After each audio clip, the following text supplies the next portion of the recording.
¿sí?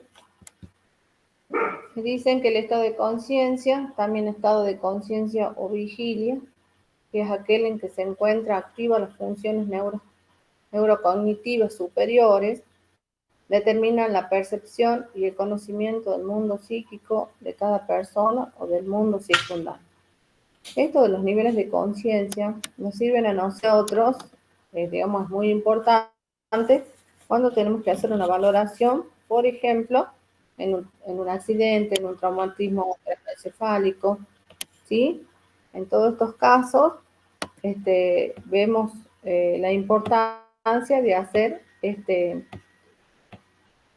esta evaluación, ¿sí?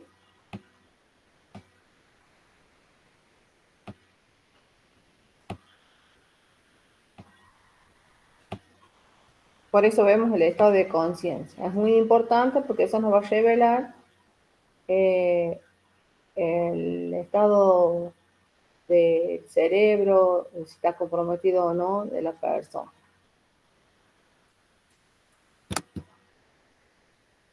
Existen muchos fenotipos en el estado de conciencia. Ejemplos claros son el estado de sueño y el estado de vigilia. Los estados de conciencia alterados o modificados muestran la existencia de niveles o fases de vigilia distintas.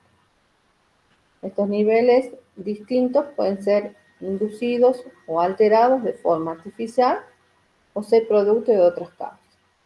Pueden ser inducidos mediante drogas, estamos hablando del nivel de conciencia, ¿no? Pueden ser inducidos mediante drogas o alucinógenos o por una práctica o por una práctica, una discusión, un deporte, una hipnosis, una meditación, etc. Son todas estas formas de que nosotros podemos alterar el estado de conciencia, ¿sí? No sé si han escuchado alguna vez que está, por ejemplo, en un coma farmacológico, o sea, necesitan deprimir su estado de vigilia para conservar o para poder hacer algún estudio, algo, que eso es inducido por algún fármaco, ¿no? Necesitan que la persona no esté despierta, no esté lúcida, para que pueda realizarse dicha práctica o por alguna causa que tenga que estar inconsciente, ¿sí? Que le saben llamar también el coma farmacológico, no sé si han escuchado. Pueden ser productos también de una patología, un agotamiento, un ayuno, una deshidratación, una esquizofrenia, una intoxicación, una manía, un insomnio o una privación del sueño. ¿Sí? Todo esto lo estamos hablando. Los estados de conciencia, los estados ordinarios de la conciencia. Los fisiólogos distinguen los siguientes estados normales de conciencia.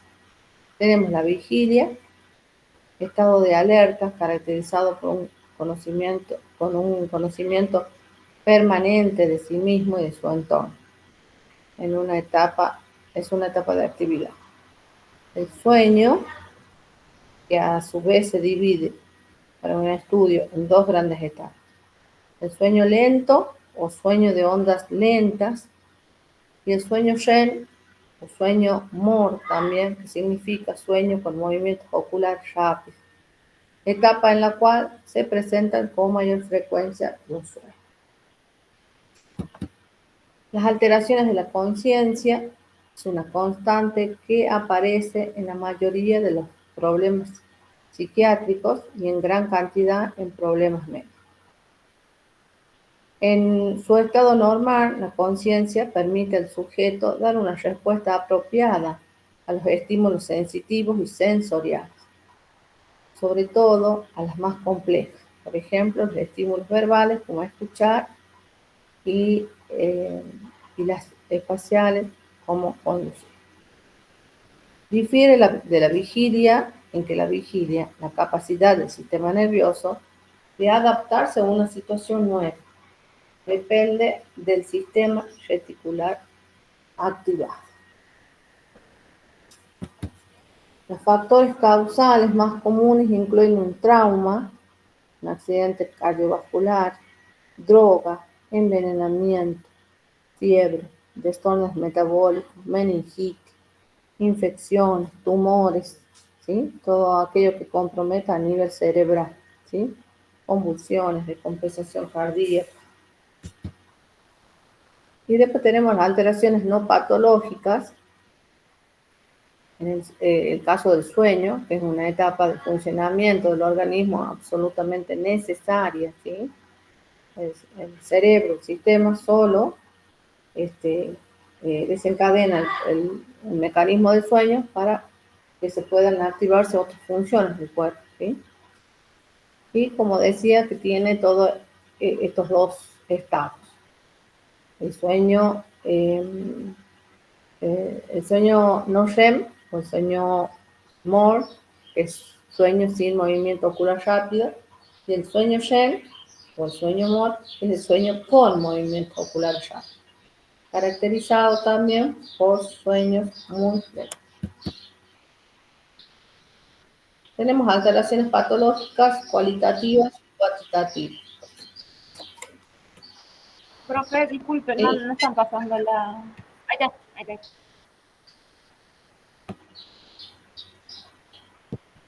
Depende del internet. Yo acá me conecté porque no me andaba el internet. Es realmente frustrante dar así porque Sí, profe, recién se pasó el PDF. sí, ¿cómo se llama? Ahí está en la que dice alteraciones patológicas. Sí, profe, no. ¿Sí? Bien. Bien, tenemos las alteraciones patológicas que hablamos de las cuantitativas y las cualitativas. En las cuantitativas tenemos por actividad motora disminuida o disminución del nivel de conciencia, comprendida por grafos. Está dividido por tres grupos principales. Tenemos coma, que es el más grave de los problemas de la conciencia y de la vigilia. Altera de forma más o menos total las funciones de relación, ¿sí? Funciones del cerebro. Un enfermo en coma puede no reaccionar ni a estímulos no disceptivos. ¿Qué quiere decir esto? Lo que son los estímulos al dolor, que provocan una agresión dolorosa de los tejidos, por ejemplo, pincharlos o perforar. Por ejemplo, un paciente está en coma, pero nosotros lo vamos a canalizar o le hacen una punción o para nosotros evaluarlos, los pinchamos y reacción, ¿no? Se despierta. Se vuelven a dormir y se despierta. Físicamente no funcionan y mentalmente están dormidos, pero a veces suelen responder a ciertos estímulos, aunque no es frecuente, ¿sí? No es frecuente. Esto no quiere decir que el estado del paciente es óptimo, ¿sí? Solo son reflejos, ¿sí? Somnolencia y sopor, ¿qué es? Es un oscurecimiento homogéneo de la conciencia de mayor profundidad que la obnubilación. Se caracteriza por una disminución de la actividad de vigilia. Vigilia quiere decir estar despierto, ¿sí? Siendo la diferencia de mayor intensidad y profundidad en el sopor frente a la somnolencia. Frecuentemente se confunde con el estupor en el que hay conciencia vigil. No hay que confundirse en esos estados. La obnubilación es un estado menos severo. La persona responde correctamente a las órdenes complejas, ejecuta órdenes escritas, realiza cálculos mentales, etc.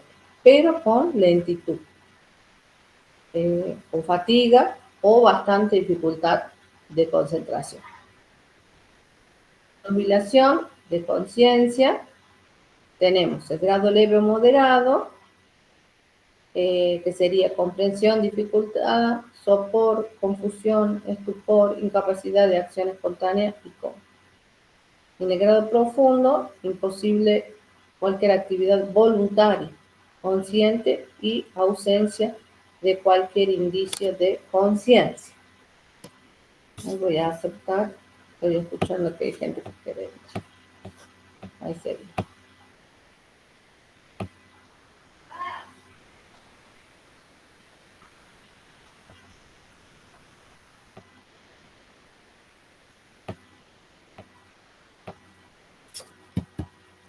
Y después tenemos la confusión mental, que es una alteración global y aguda de las funciones psíquicas, cuyas causas orgánicas o psíquicas son múltiples. ¿Sí? Pueden ser muchas las causas en que nosotros podamos estar frente a una confusión mental. ¿Sí? Después tenemos los síndromes psicopatológicos asociados a la disminución del nivel de conciencia. Tenemos el delirio, diferente del delirio, ¿sí? Es una desorientación temporoespacial con trazas de ansiedad. ¿Qué quiere decir temporoespacial? Tiempo y espacio, ¿sí? De ilusiones alineantes o alucinaciones visuales. Las alucinaciones es aquello que creo que veo y no existe, ¿sí? Alucinaciones visuales. Tenemos las alucinaciones auditivas también. Escucho algo que no existe. No hay, no hay, no hay, no hay tal hecho, ¿sí? Estado onírico, el individuo entra en un estado semejante a un sueño muy vivido, estado recurrente de psicosis tóxicos, síndromes de abstinencia de drogas o cuadros febriles, tóxicos o infecciones. Alineación, Profe, disculpe, no se está pasando el PDF. ahí No, profe, ninguno lo puede ver. No, no se pasa. ¿A dónde quedó? Obnubilación.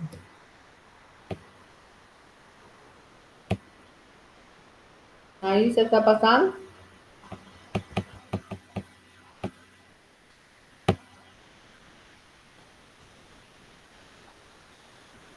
Ahí se pasó. Sí, en profe. confusión mental. Sí, eso es lo que hablé recién.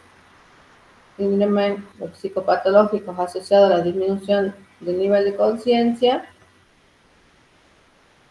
Y acá está.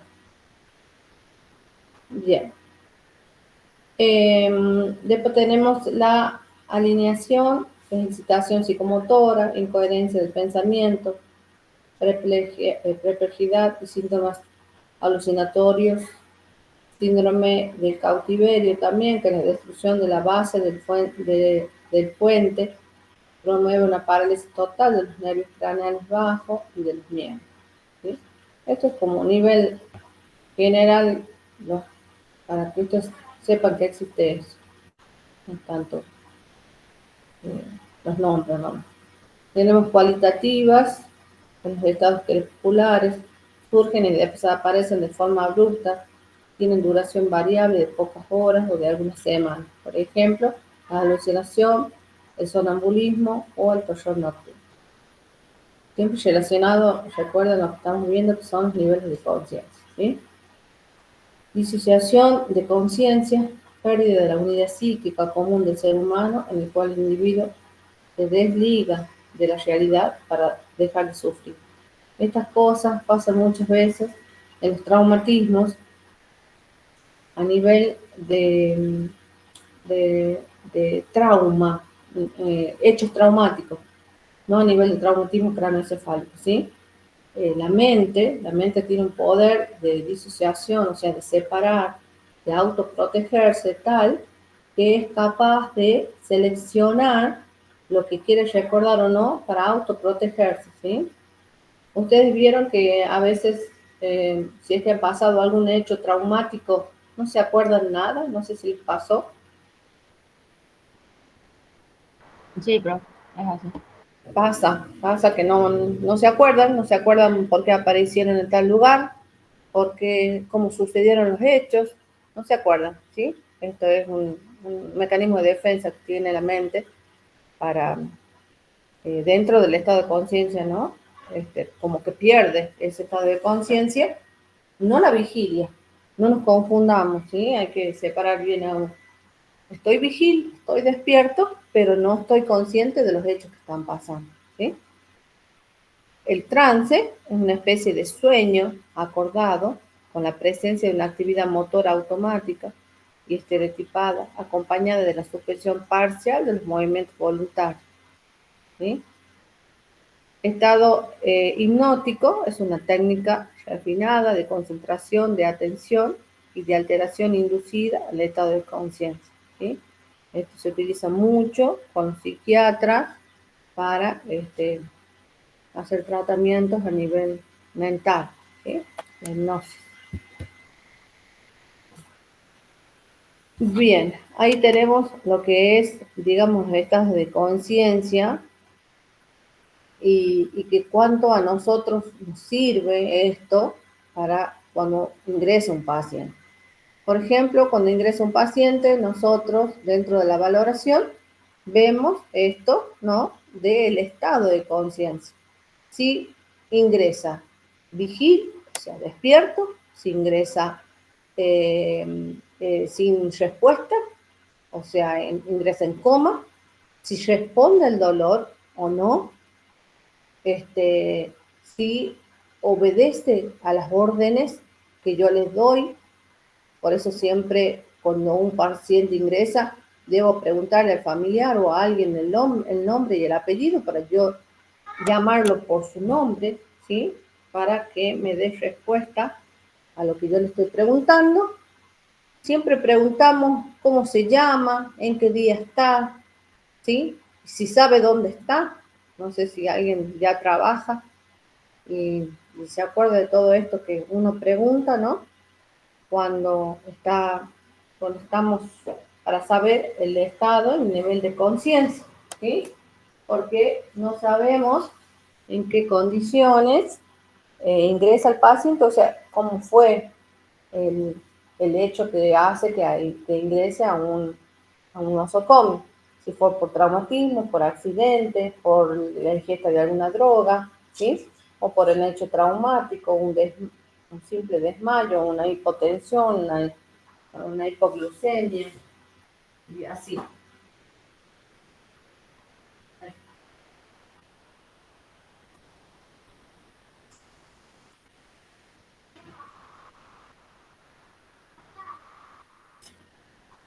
Por eso es importante que sepamos el nivel de conciencia que tiene el paciente, ¿sí? Después del nivel de conciencia, lo que vemos es las funciones de la mente también, ¿no? Que va acompañado.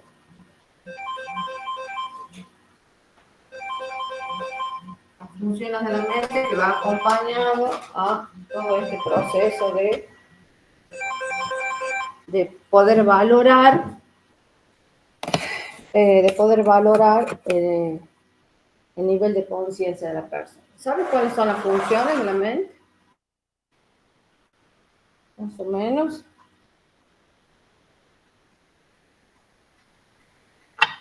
¿No? Puede ser que sea la del lenguaje, este, la, la parte de, ¿cómo es? La del lenguaje, y ahí están todos los reflejos, el vómito y todo eso. Puede ser que sea esa parte, profe. Sí, puede ser el lenguaje, sí. Las funciones de la mente, la parte cognitiva sería la memoria, ¿sí? La memoria, la percepción, ¿sí? El lenguaje, ¿sí? Entonces una parte autónoma y tenemos una parte, que eso capaz que lo vieron ustedes en anatomía, una parte autónoma y una parte mecánica, una parte que, por ejemplo, la respiración es algo que se da eh, con movimientos involuntarios, ¿sí? Y hay cosas que sí podemos controlar nosotros, que son los movimientos. Bien, nosotros para valorar todo esto que estamos hablando, existe una escala que se llama la escala de Glasgow. No sé si la han escuchado. ¿Sí? ¿Han escuchado hablar de eso? La Sí, profe. famosa Sí, escala de profe. Glasgow para valorar el estado de coma y esto nos da un indicio de la gravedad del paciente. ¿Sí? Para más o menos saber la historia, dos neurólogos inventaron esta escala que después se usó para el estado general, digamos, cuando un paciente viene inconsciente, ¿sí? Pero primeramente se había diseñado para la parte neurológica. Es una escala diseñada para evaluar de manera práctica el nivel del estado de alerta de los seres humanos. Fue creada en 1974 por Brian Jennings y Graham Test, miembros del Instituto de Ciencias Neurológicas de la Universidad de Glasgow, como una herramienta de valoración objetiva del estado de conciencia para las víctimas de traumatismo cráneoencefálico, ¿sí? Su precisión y relativa sencillez extendieron posteriormente su aplicación a otras patologías traumáticas y no traumáticas, ¿sí? Porque el cerebro no solo se afecta a nivel de trauma, o sea, que haya producido algún accidente o algún golpe que haya producido el traumatismo, ¿sí? Sino hay otras enfermedades fisiológicas, metabólicas, que afectan el cerebro también, ¿sí? Como la meningitis, la encefalitis y todo. En la primera edición de la escala está formada por 3 categorías para evaluar: la apertura ocular, la respuesta verbal y motora, que daban una sumatoria de 14 puntos. En 1976 les fue adicionado al punto a la escala para valorar la flexión anormal, o sea, la postura de corticación, en el rubro de la respuesta motora, dando un total de 15 puntos, tal y como se conoce hasta la fecha. Hasta la fecha manejamos ese puntaje de 15 puntos, ¿sí? Ahí lo vamos a ver más detallado. A mí me parece que alguien quiere entrar.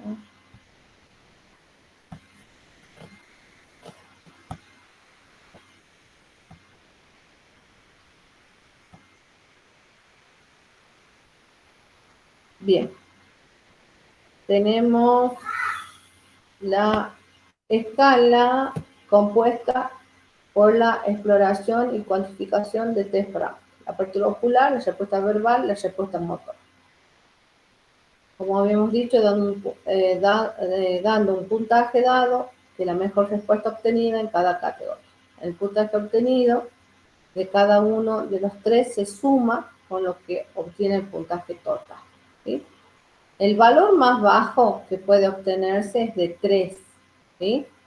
Ya les voy a hacer ver una tablita, la anterior creo que es cómo se va sumando, ¿sí? Y el más alto sería el 15. ¿Ustedes qué piensan si da un valor de 3? ¿Cómo es el estado de la persona? ¿Es grave o no? Puede estar en coma. Claro, tan cómodo. Sí, es grave, es grave. Acá, en esa diapositiva, tenemos el puntaje, las 3 características que se ven, que es la apertura ocular, la respuesta verbal y la respuesta motora. En la respuesta ocular, si es espontánea, o sea, si abre los ojos, quiere decir que tiene un 4. Si no abre, o si abre poco, un 3. Si abre menos, un 2. Y si está ausente, si directamente no abre nada, es un 1. ¿Sí? La respuesta verbal, si está orientado, es un 5. Si está confuso, es un 4. Si dice algunas palabras, un 3. Si balbucea, es un 2. Y si está ausente, es un 1. Esto está en otro idioma, por estar. Si la respuesta es motora, si obedece a lo que yo le digo, que levante una mano, que me apriete la mano, que cierre, que mueva la pierna, es un 6. Si es localizada, es un 5. Si es apenas el movimiento, es un 4. Si es una flexión anormal, o sea, si no sigue la línea, del miembro, de lo que no se le decimos un 3, cuando es menos un 2 y cuando está ausente es 1. Fíjense, como decía hace rato, la valoración 3 es la mínima. Pero ¿por qué va a ser 3? Porque yo, póngale apertura ocular 1, respuesta verbal 1 y respuesta motora 1. O sea que están ausentes esas 3 respuestas, por eso tienen 1 de cada uno, ¿no? Me suma 3, entonces está anormal y quiere decir que está grave, ¿sí?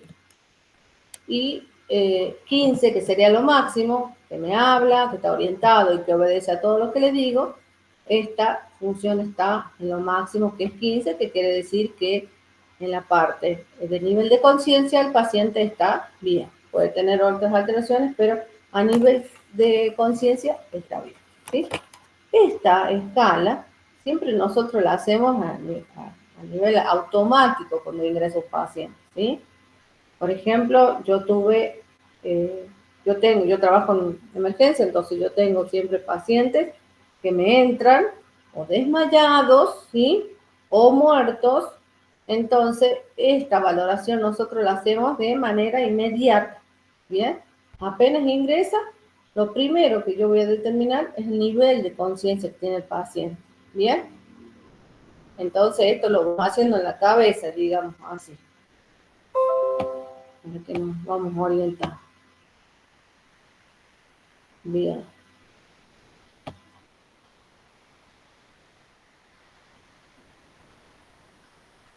Bien, bien.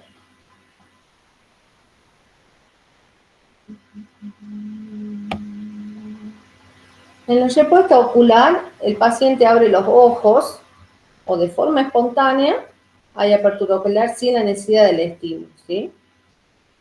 Indica que los mecanismos excitadores del tronco cerebral están activos. Los ojos abiertos no implica conciencia de los hechos. Puntuación 4. ¿Sí? Que el paciente tenga los ojos abiertos no quiere decir que esté conectado, ¿sí? Que esté conectado en tiempo, espacio y persona.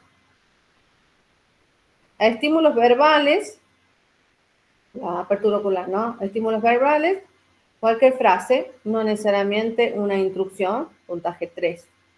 O al dolor, aplicando los estímulos dolorosos en esternón, que es lo más común que se hace, en la base del esternocleidomastoideo, en el lecho lingual, etc. Que son los puntos, o en la planta del pie también, son los puntos claves que uno hace estímulo para ver si hay respuesta, ¿sí? No debe utilizarse presión supraorbital. ¿Qué quiere decir? Presionar los ojos, ¿sí? La puntuación es 2. Con ausencia de respuesta, no hay apertura ocular, puntuación 1, que era lo que habíamos visto recién. La respuesta verbal, el paciente está orientado, debe saber quién es, dónde está, por qué está aquí, en qué año está, en qué estación está, en qué mes se encuentra, ¿sí? Puntuación 5.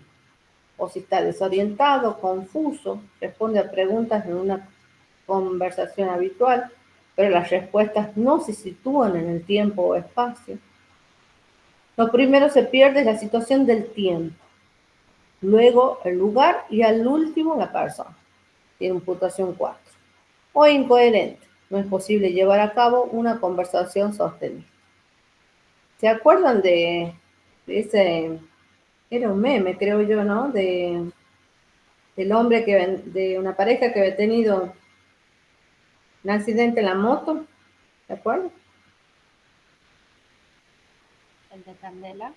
Ajá, el de Candela. ¿Qué pasaba con ese hombre? Él preguntaba, yo creo que era que preguntaba de la nenita y la moto. Ajá, y la moto.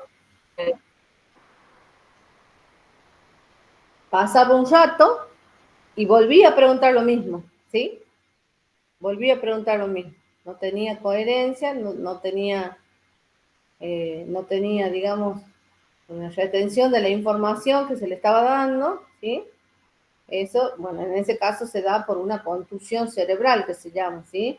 Por el golpe recibido, ya sea con el asfalto, con algún objeto, en el cerebro, ¿sí? Entonces ahí es cuando uno logra valorar que el estado de conciencia del paciente no es el óptimo, entonces debemos tener mayor vigilancia o el equipo médico va a pedir todas las otras análisis complementarios o técnicas complementarias como tomografía, resonancia, etcétera, para ver por qué es esta confusión, esta falta de retención, ¿sí? O esta incoherencia en cuanto a la conversación que tiene en el momento, ¿bien? Y cuando no hay respuesta verbal, la puntuación, por supuesto, es 1, ¿sí? Bien, bien, bien.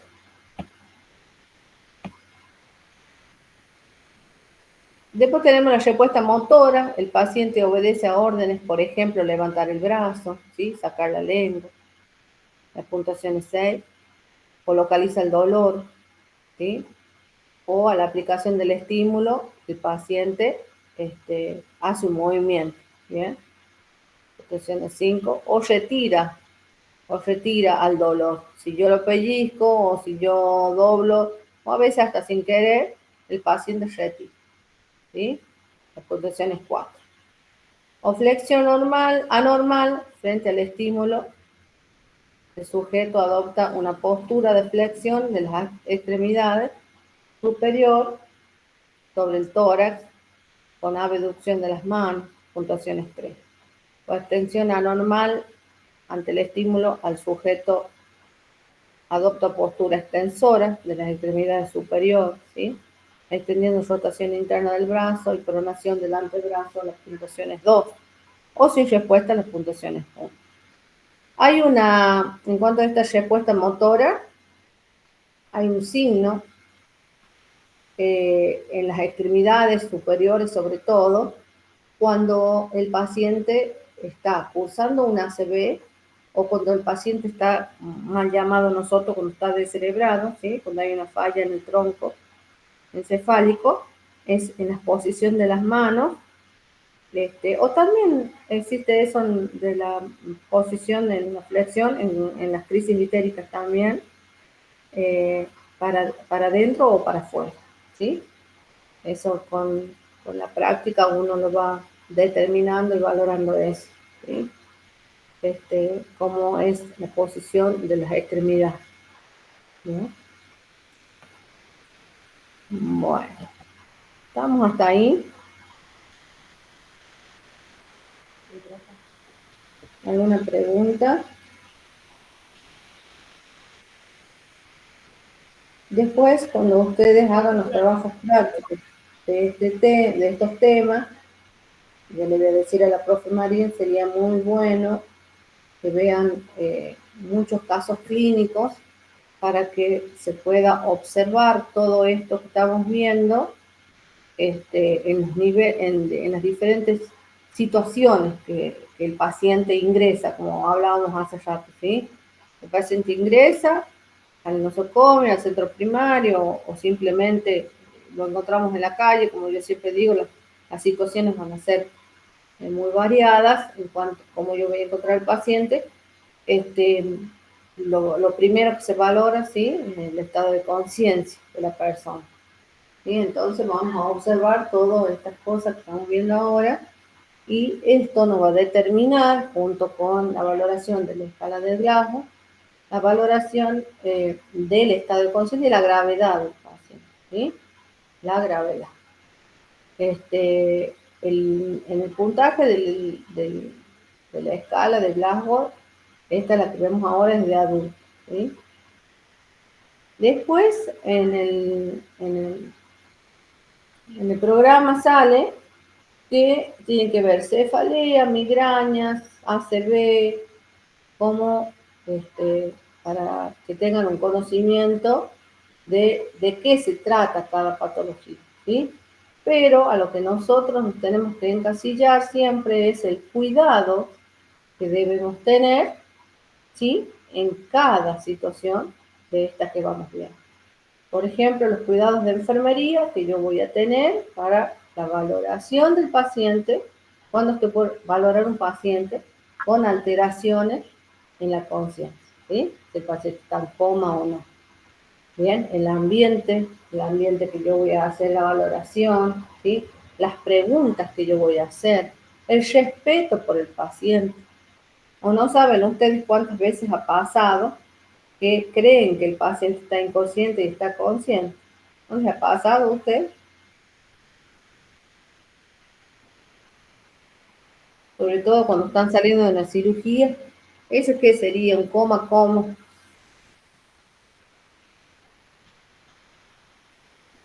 Farmacológico. Un coma farmacológico o un inducido, ¿sí? El profesional médico necesita que mi cerebro, con todos mis estímulos, están deprimidos para poder, en ese caso, realizar una intervención quirúrgica, ¿sí?, o algún estudio complementario. Entonces, hay una medicación para inducir eso y hay otra medicación para volver al estado de conciencia, ¿sí? Muchas veces en esa transición nuestro estado de conciencia es confuso, ¿sí?, hasta que las funciones de la mente se van activando y está haciéndose, ¿cómo le puedo decir?, consciente de que está despertando, de que está en una realidad, de que va percibiendo lo que está pasando.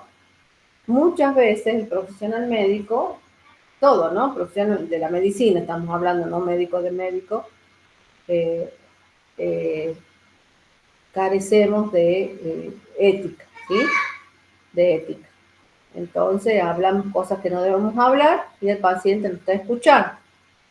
Incluso se dice que el último sentido que se pierde es el del oído, ¿sí? ¿Cuánta gente ha vuelto de coma, como es irreversible, y nos cuentan todo lo que escuchan ellos, todo lo que escucharon, ¿sí? Entonces hay que ser muy conscientes y tener mucha ética, mucho profesionalismo en ese momento, ¿sí? ¿No les ha pasado a ustedes volver de una cirugía y han escuchado todo? Sí, profe. ¿Sí? Entonces, Profe, sí, que dice que en 15 minutos termina. ¿cómo? Que sale un cartelito que dice que en 15 minutos termina la llamada. Ah, bien. Si se corta, ya les hago otro link. Bien. Bueno. Ahora seguimos con lo que es cefalea. Cefalea. El término cefalea, y si es que se me corta, porque a veces yo sigo hablando y ya se corta el rato, me mandan un mensaje. El término cefalea viene de cabeza, ¿no? Hace referencia a los dolores y molestias localizadas en cualquier parte de la cabeza, en los diferentes tejidos de la cavidad craneana. Según dicen que la cabeza no duele, o sea, ningún órgano duele, sino son los tejidos, ¿no?, circundantes. En este caso, los tejidos y bases y estructuras y músculos, todo de la cavidad craneana. En las estructuras que lo unen a la base del cráneo, los músculos y los vasos sanguíneos que rodean el cuero cabelludo, cara y cuello. Todo eso hace que se produzca la cefalea, ¿sí? En el lenguaje coloquial, cefalea es sinónimo de dolor de cabeza, ¿sí? Las causas pueden ser muchísimas, ¿no? Muchísimas. Existen distintos sistemas de clasificación para los dolores de cabeza. El más reconocido es el de cefalea. Las causas de este padecimiento pueden incluir deshidratación, fatiga, falta de sueño, estrés, el uso de medicamentos o drogas, infecciones virales, ruido fuerte, resfriado, lesiones en la cabeza, ingestión rápida por alguna comida o bebida muy fría, problemas dentales o de seno nasal como la sinusitis, ¿sí? Esos y otros más pueden ser la causa del dolor de cabeza o la cefalea. La cefalea en realidad es un síntoma, ¿sí? Eso es lo que nos quede claro. La cefalea, o sea, el dolor de cabeza es un síntoma que puede estar originado, o sea, el origen de este síntoma, el origen de este dolor de cabeza puede ser mucho, ¿sí? Mucho. Hasta pueden ser, como decía, hasta de un malestar de una comida o hasta una lesión cerebral, ¿sí? La clasificación tenemos primarias y secundarias. En las primarias supone un 78% de las cefaleas tienden a no ser graves, aunque el dolor puede ser intenso. Que cuando el dolor es intenso, le decimos migraña, que es una cefalea muy frecuente que afecta entre el 12 y el 16% de la población mundial. Produce ataques de dolor intenso de una forma característica. Afecta solo a la mitad derecha o a la izquierda de la cabeza, que se acompaña de náuseas, vómitos y sensación pulsante. ¿Qué quiere decir? Que sentimos que nos late, sobre todo en las parietales, que nos late, que sentimos el latido del corazón. ¿Sí? ¿Quién sufre migraña? Saben lo doloroso que es, ¿sí? Lo doloroso y lo Muy molesto, fuerte, profe. ¿sí? Y lo doloroso y lo molesto que es. La característica de la migraña es esta, ¿no? Que duele solo la mitad, ya sea derecha o izquierda, ¿sí? Eso es migraña. En cambio, el dolor de cabeza puede ser frontal, lateral, occipital, parietal, en fin. En cambio, la migraña tiene esta característica, los que lo padecen me van a saber reafirmar esto, es la mitad de la cabeza, ya sea derecha o izquierda, y acompañada de esto, ¿no? Náusea, vómito, sensación punzátil, tienen sensibilidad a la luz, ¿sí? Falta de apetito, no soportan ruidos, ¿sí? Es un estado bastante eh, incómodo, ¿sí? Tenemos la cefalea tensional, que es la más frecuente, que es el dolor que se presenta en toda la cabeza de manera regular. La sensación es que algo aprieta el perímetro de la cabeza, ¿sí? Suele producirse por contracturas musculares o estrés. Mejora mucho con la actividad física o la relajación. Un dolor opresivo en la banda que abarca todo el perímetro del cráneo. El tratamiento puede ser medicación preventiva constantes si los ataques son muy frecuentes, además del tratamiento del dolor agudo cuando este es intenso. Sobre todo es con analgésicos, ¿sí? La cefalea en racimos o otras cefalgias del trigémino automáticas. En racimos es el tipo de dolor de cabeza extremadamente intenso, lo cual recibe otros nombres, como el clúster o cefalea histamínica, la cefalea de Hort. Todas estas denominaciones son sinónimos y pueden emplearse indistintamente.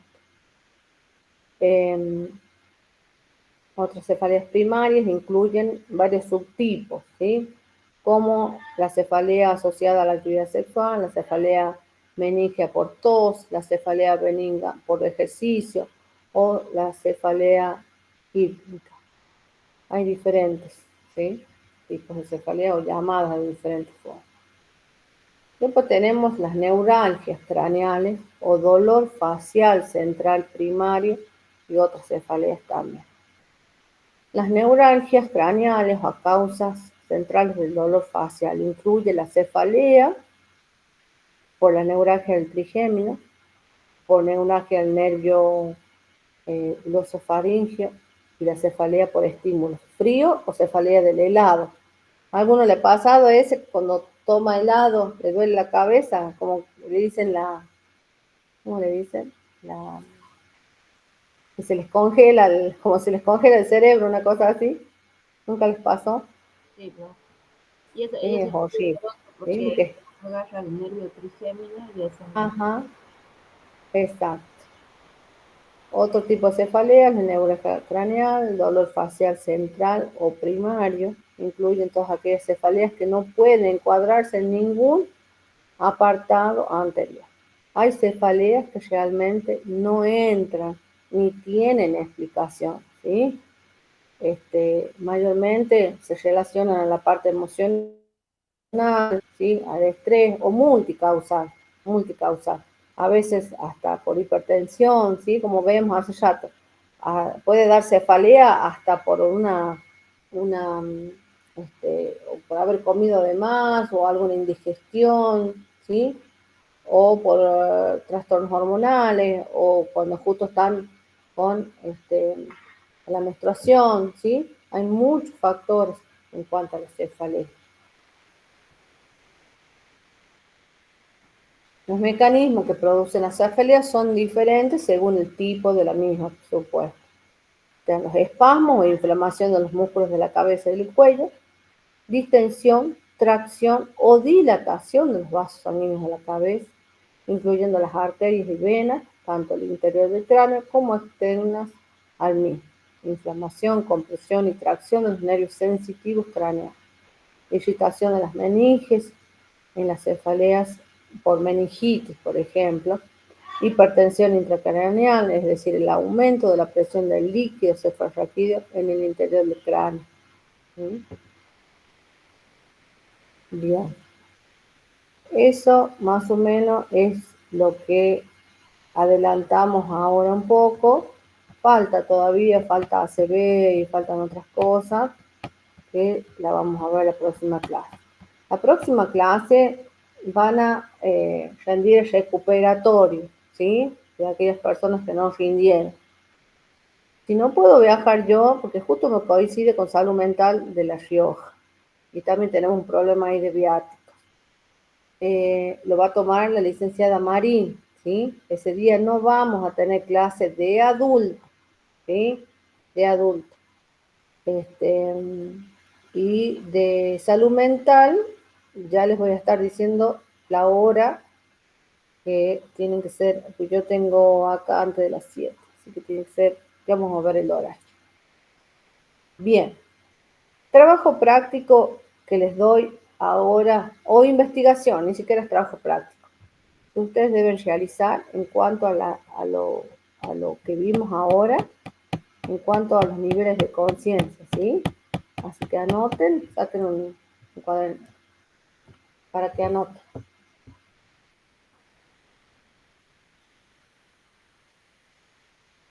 Profe, ¿puede pasar después ese PDF, por favor? Sí.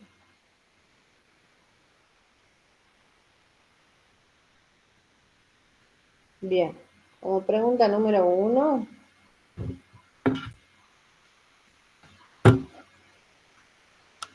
quiero que investiguen cuáles son las funciones. ¿Cuáles son las funciones de la conciencia?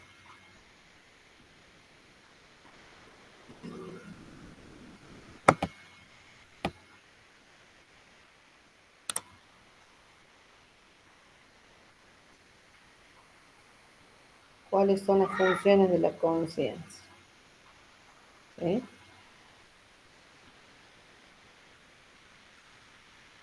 Van a realizar los cuidados de enfermería. Cuidados de enfermería a un paciente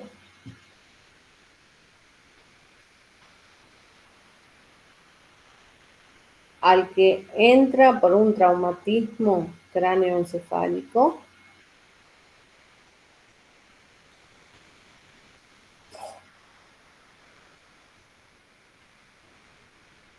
al que le deben hacer la valoración de la conciencia. ¿Sí?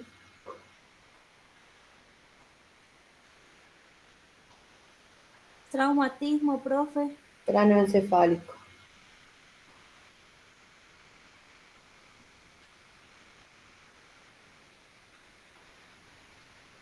Al que se le debe hacer, ¿qué, profe? La valoración. a un paciente que haya sufrido algo así, creo que dije.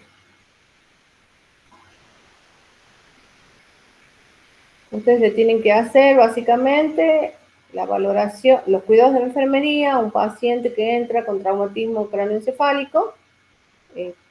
¿Cómo van a hacer ustedes para...? Y ahí van a aplicar todo lo que vimos ahora, el estado de la conciencia, si está vigil, si está en coma, ¿sí?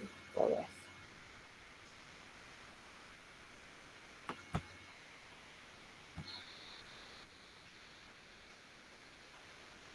Después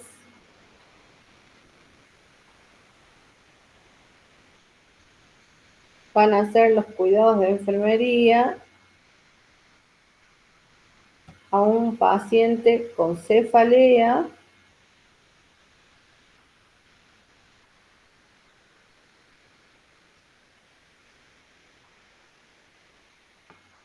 ¿qué cuidados de enfermería harían a un paciente con cefalea?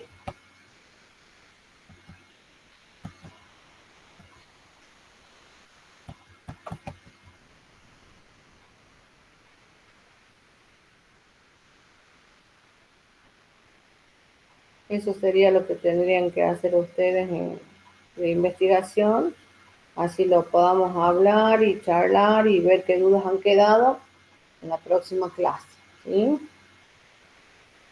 Sería de este miércoles al otro, Al ¿no? otro, sí. Profe, Sí. ya se corta la clase. Bueno, Si se corta la clase, ya entraríamos si en salud mental. quieren que entremos ya a salud mental y terminamos temprano,